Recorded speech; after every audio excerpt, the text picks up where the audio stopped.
नमस्कार। आइए आज मैं आप सभी को एक प्यारा सा गवन का गीत सुनाती हूँ, जिसे कि विदाई गीत भी कहते हैं।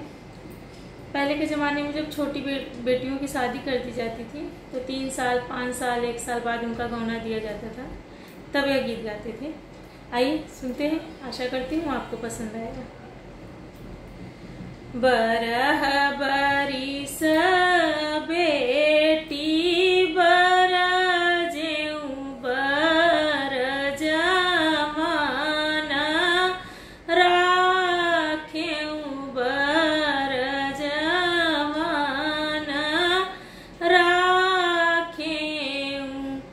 बेटी होई गई डेवड़िया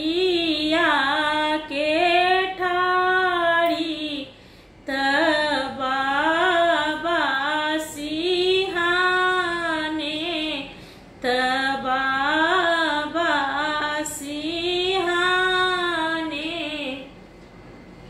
किया तो रहाई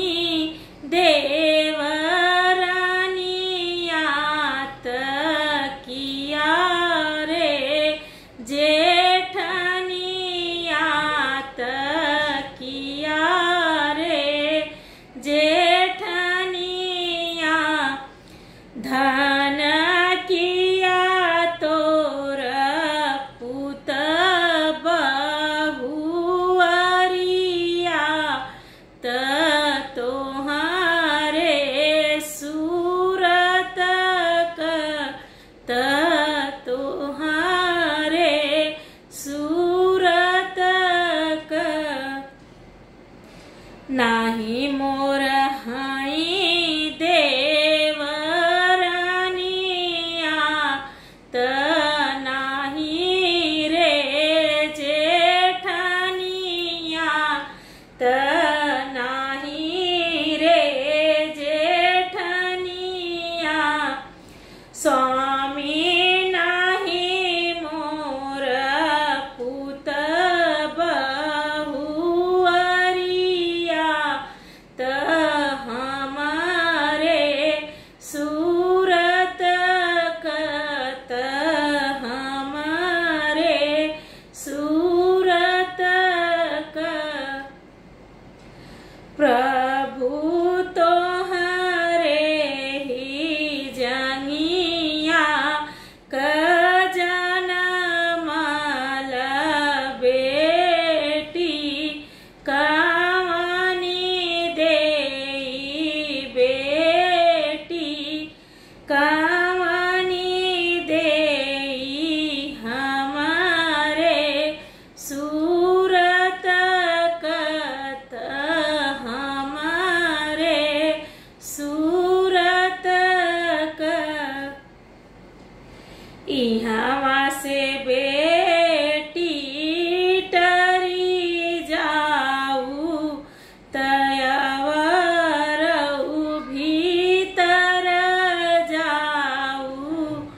अवरऊ भीतर जाऊ, बेटी होई गऊ डेवड़िया के ठाड़ी, तबाबा सिंहाने तबाबा तोर सिंहाने, इहवा से